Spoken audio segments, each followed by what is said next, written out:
In a joint anti-narcotics operation, the Sonamora Police Border Security Force and Tripura State Rifles personnel conducted a targeted raid at Ward Number 3 in the UNC Nagar area of Sonamora. The operation led to the recovery of 146 bottles of contraband scab cough syrup with an estimated market value of 1,46,000. Law enforcement officials apprehended 2 suspects at the scene in connection with the illicit consignment.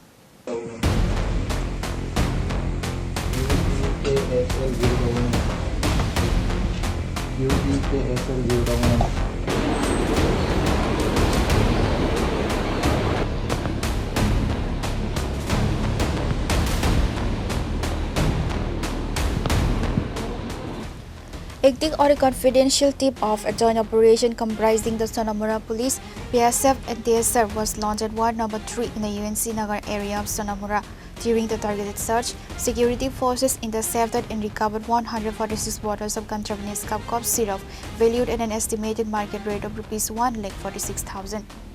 2 suspects were apprehended on the spot by police in connection with the illegal consignment. Providing details on the operation, Sonamora police officer in charge, Tapas Das, briefed media regarding the seizure and subsequent legal proceedings.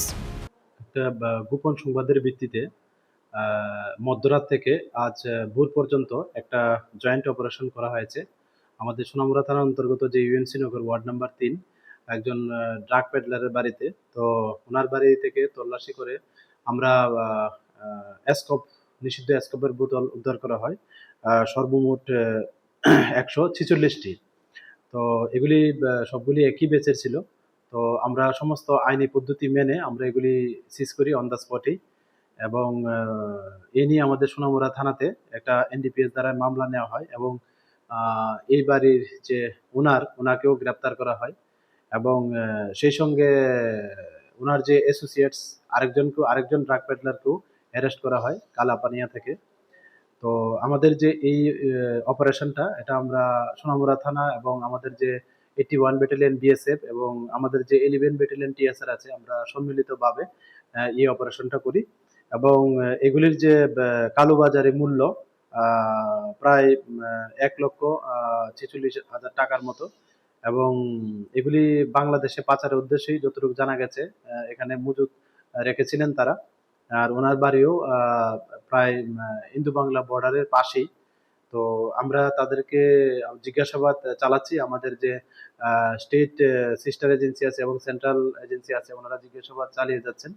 তো এখন পর্যন্ত আমরা ওনাদের কাছ থেকে জিজ্ঞাসাবাদ করে অনেক কিছু তথ্য পেয়েছি, অনেক ইনফরমেশন পেয়েছি। তো এগুলি আমরা দেখছি, এগুলি এবং আমরা ভেরিফাই করে আমরা যাদের এগেনস্টেই এই মামলার সঙ্গে যুক্ত থাকার প্রমাণ পাওয়া যাবে, আমরা অবশ্যই তাদেরকে আইনের আওতায় আনবো। An FIR has been formally registered against the accused individuals under the NDPS Act.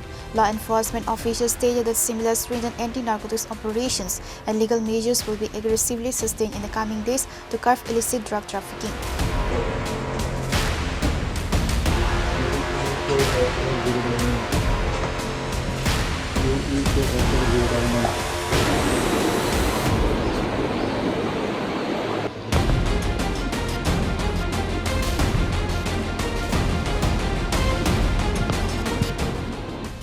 Report, Chini Khora.